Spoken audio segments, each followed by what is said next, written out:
Morning dears, आइए आज आपके कोर्स की एक पोयम डिस्कस करते हैं। Poem entitled the voice of the rain है बच्चों। और ये पोयम आपकी सबसे पहले आइए पोइट वाल्ट विटमैन के द्वारा कंपोज की गई। और वाल्ट विटमैन का जन्म 1819 और डेथ 1892 इसकी डेथ हुई। अमेरिकन पोइट है। अब इसे एज ए पोइट हम एक दो बात करेंगे। वाल्ट विटमैन को फादर ऑफ फ्री वर्स माना गया है। क्या माना गया है बच्चों? Father of free verse. और आपको याद है फ्री वर्स तो आपने समझ लिया है, तो इसको क्या माना गया है? Father of free verse. अब हम बात करें हमारी पोयम की, आज की पोयम की, the voice of the rain. इस पोयम के पब्लिकेशन और लिखे जाने की बात करते हैं तो कुछ डॉक्यूमेंट्स में ऐसा आता है कि अराउंड 1885 ये written and just later on composed. ये पब्लिश्ड जो हुई, ये हुई द सन नाम का एक न्यूज़पेपर है, न्यूयॉर्कर, एक न्यूज़पेपर में ये प्रकाशित हुई। राइट। अब हम इस पोएम को line to line, word to word बात करते हैं। ज्यादा हमारे आपके लेवल से जो है क्वेश्चंस जो आते हैं ज्यादातर इसी बेस के, टेक्सुअल बेसिस आते हैं। तो देखो यहां हमारे पास the voice of the rain, बारिश का नाम आते ही आपको अच्छा लगा होगा ना, आनंद आता है ना बारिश में, है सबको आता है। तो देखो बारिश जो रेन है उसका क्या बताया, सबसे पहले यहाँ बताया वॉइस, है ना। वॉइस तो किसकी होती है? ह्यूमन बीइंग की होती है। और रेन की क्या होती है भाई? रेन की तो साउंड होती है ना बच्चों। ओके, इसका ये मतलब है टाइटल अपने आप में पर्सोनिफाइड है। पोइट है जो पर्सोनिफाइड द रेन, रेन को पर्सोनिफाइड कर दिया। अब जब किसी नॉन लिविंग एब्स्ट्रैक्ट आप ऑब्जेक्ट को जब ह्यूमन बीइंग कैरेक्टरिस्टिक्स दी जाती हैं तो उसको हम क्या बोलते हैं लिटरेचर में? उसको बोलते हैं पर्सोनिफिकेशन। पर्सोनिफिकेशन इसका मतलब ये हुआ rain has been personified. Okay, अब यहां बात करते हैं कि ये जो पोयम है ये क्या है? ये तो आपको एक लिरिकल कंपोजिशन है।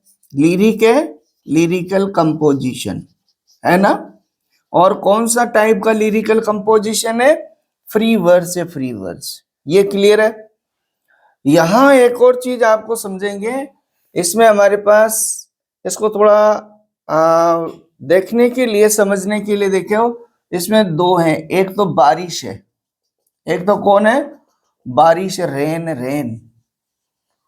और एक कौन है? एक पोइट है बच्चों, खुद पोइट है, पोइट। तो क्या हो रहा है यहां पर? ये कन्वर्सेशनल पोएम बनी आपकी, डायलॉग्ड पोएम बनी, and dialogue between the rain and the poet. बारिश और कवि के बीच का डायलॉग है। क्यों? क्योंकि बारिश ने कहा। अब देखिए सबसे पहले बात ये आती है कि क्या बारिश ने जो कहा वो समझा जा सकता है? लेकिन यहां यह है सेंसेस, पोइट है जो सेंस। ओके, तो यहां पोइट है उसको, ये क्या है? इमेजिनरी है, इमेजिनरी है, इमेज, इमेज। ओके, और कौन सी इमेजरी प्रयोग की है? आपकी विजुअल, विजुअल इमेजरी का पोइट प्रयोग करता है। और देखिए हम लाइन टू लाइन लेते हैं, आप जुड़िए लाइन से, देखो टेक्स्ट में देखते भी रहिए आप। Okay, and who art thou, सबसे पहले देखिएगा, ऐसा लग रहा है ना आपको? अब क्लियर हो गया? कोई किसी से बात कर रहा है, क्वेश्चन कर रहा है।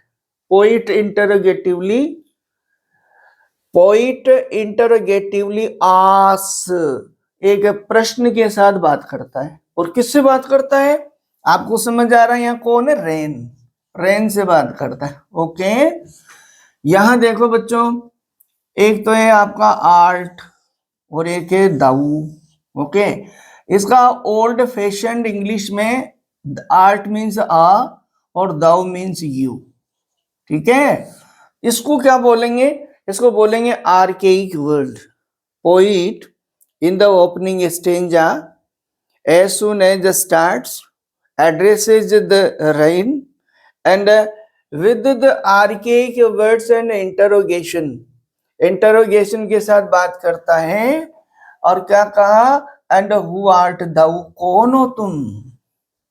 then said I, मैंने कहा। क्लियर हो गया? मैं कौन है यहाँ पर? पोइट। टू सॉफ्ट फॉलिंग सार, क्या? सॉफ्ट फॉलिंग आर, है ना, बारिश की बूंदें, गिरती हुई बारिश होती ना, तो वो सॉफ्ट फॉलिंग और शार, फुहारे, बूंदे बूंदे, बारिश कैसे होती इमेज करो। तो मैंने उससे कहा, यहाँ क्या यूज कर रहा है? देखो इसमें एक और दूसरा लिटरेरी टर्म आपको समझ आ रहा है, सेड, एस, सॉफ्ट और सार। यहाँ किसका प्रयोग हुआ बच्चों? एलिट्रेशन। एलिट्रेशन का प्रयोग करते हुए कवि बात कर रहा है। फिर क्या कहा? विच स्ट्रेंज टू टेल, तो एक बात देखो, विच विच किसके लिए आया? आपका voice of the rain. Strange to tell, बड़ी विचित्र बात है बताने के लिए जो मैं आपको बता रहा हूं। Whatever the voice of the rain said, मैं आपको बता रहा हूं कितना स्ट्रेंज बात है। क्या? गेव मी एन आंसर, उसने जवाब दिया। क्या? एज हियर ट्रांसलेटेड, और वो मैं आपको ट्रांसलेट कर रहा हूं। आप समझ रहे हैं ना? यहाँ ट्रांसलेटेड वर्ड भी आपको इस बात की तरफ इशारा करता है। क्या? कि जैसे बारिश है या नेचर है, इनकी जो आवाज है उसको इस तरह का सेंसफुल व्यक्ति, कवि जैसे लोग, दार्शनिक जैसे लोग, इंटेलेक्चुअल लोग सुनते हैं, से मतलब उनको समझते हैं। और वो उसको क्या कर रहा है? ट्रांसलेट कर रहा है। Here translated. अब यहां से मेन जो उसने कहा, रेन ने, वो यहां से चल रहा है। I am the poem of earth, दरा की कविता हूं मैं। क्या कहा उसने? रेन ने ये कहा, आई एम, आई किसके लिए यूज हुआ? रेन के लिए। I am the poem of the earth, धरती का गीत हूं, है ना, music of the earth, music of the nature. इसमें रेन कौन है? इट सेल्फ नेचर है। यहां एक चीज है, William Wordsworth concept relating the nature.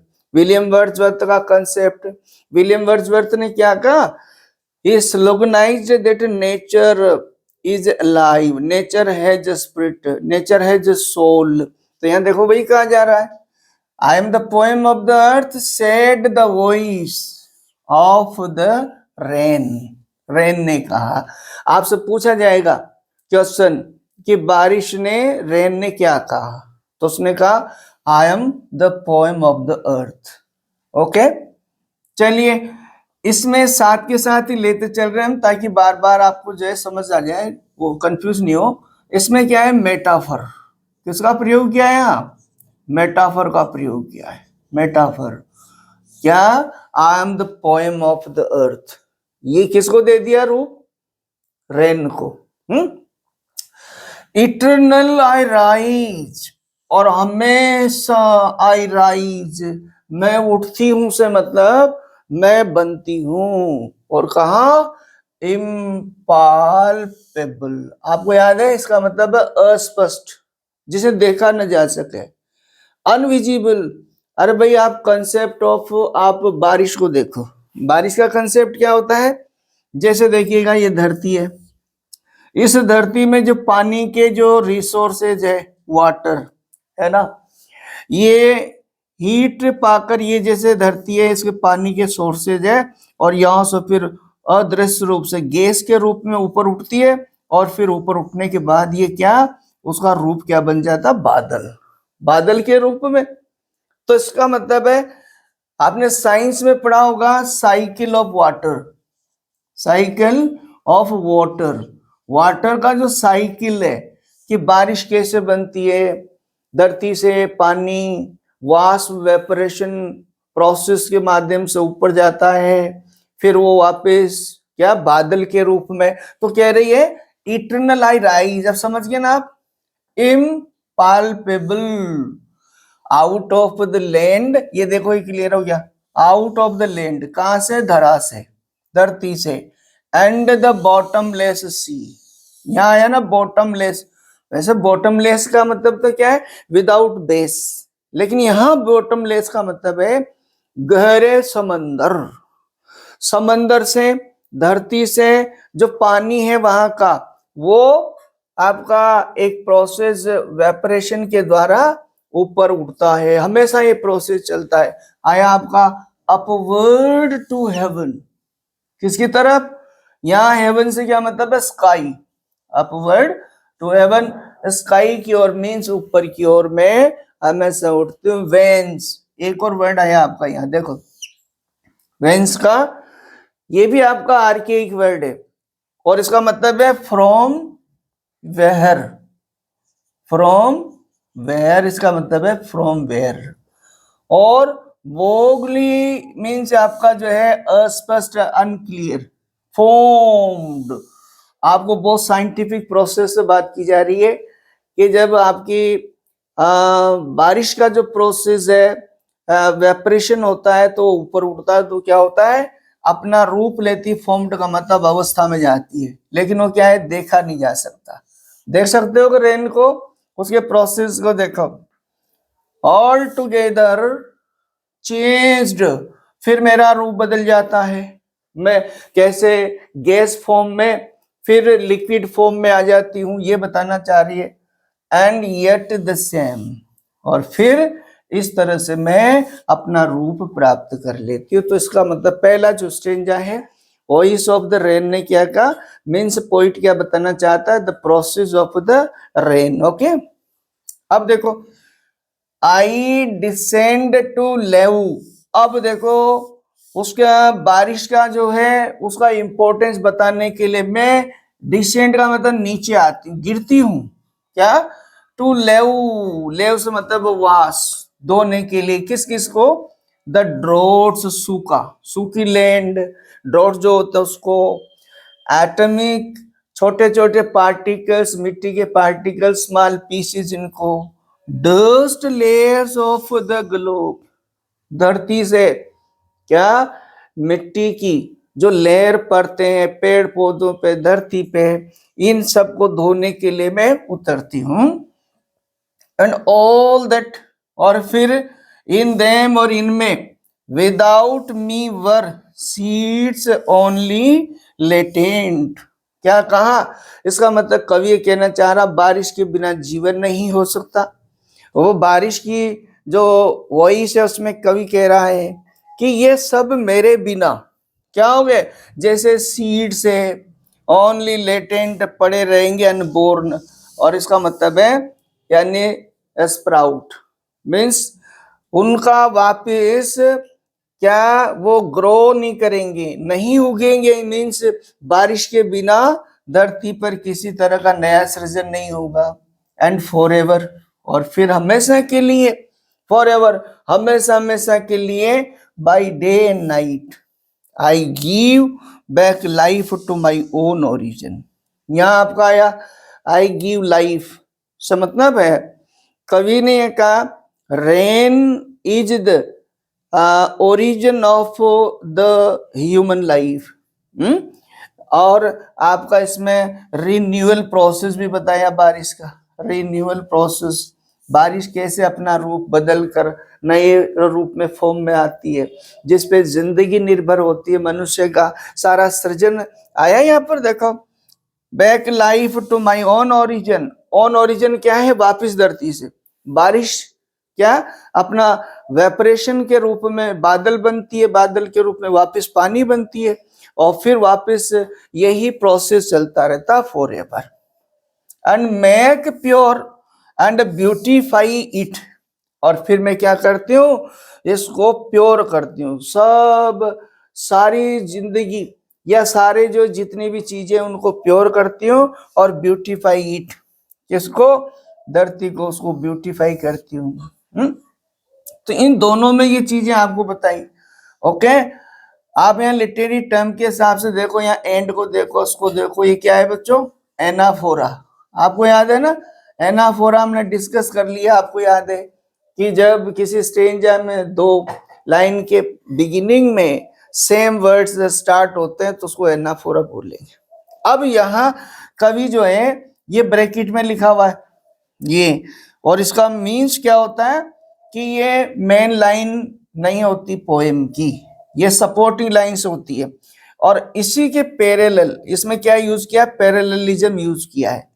और पोइट रेन, बारिश का जो संगीत है, बारिश का जो सृजनात्मक जो रूप है, उसको कवि के गीत से कंपेयर करता। For song issuing from its birth place after fulfillment wandering reckoned or unreckoned duly with love returns। क्या कहा जाए कि जो कवि का गीत है वो भी इसी तरह से, क्या जैसे बारिश के गीत की तरह कवि का गीत भी ऐसे फैलेगा, और इस बात की कोई परवाह नहीं, रेकंड और अनरेकंड।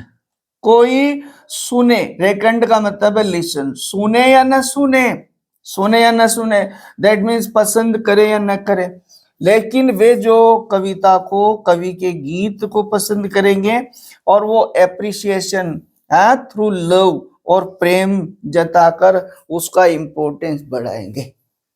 यहाँ हम शॉर्ट में चल रहे हैं, केवल मात्र यहाँ दो चीजें आपके पास आई, song of rain and song of poet. जिस तरह से बारिश का गीत अनवरत चलता रहता है, बारिश का जो रूप है वो इस दुनिया का सृजन है, इस दुनिया की बेसलाइन है, इसी पे दुनिया निर्भर है, और ये सृजन का मूल ओरिजिन है। ऐसे ही यहाँ पर कवि भी बात कर रहा है कि एक कवि, तो मुझे लगता है इसमें एक चीज ये भी बताइए, who is poet and what is the duty of poet. Poet वो है जो इस धरती के मानव के लिए सकारात्मक और सृजनात्मक काव्य का सृजन करता है, जो उसे आगे जीवन की हैप्पीनेस देता है। वो ये परवाह न करे कि उसके गीत को सराहा जाता या नहीं जाता, उसका ड्यूली जो लव है, उसके जो चाहने वाले एप्रिसिएशन है उसका, यानी उसको मनोबल मिलेगा। और इसी तरह से ये धरती यानी प्रकृति के गीत से और कवि के गीत से ये सरोवर रहेगी, ये कविता का मेन उद्देश्य है। ओके, मेरे ख्याल से इसमें लिटरेरी टर्म्स और ये आप निकाल लेंगे, आप सीख गए सारी चीजों को, इसमें ऐसी कोई ज्यादा खास बात नहीं है। मिलेंगे next video, till thank you for watching.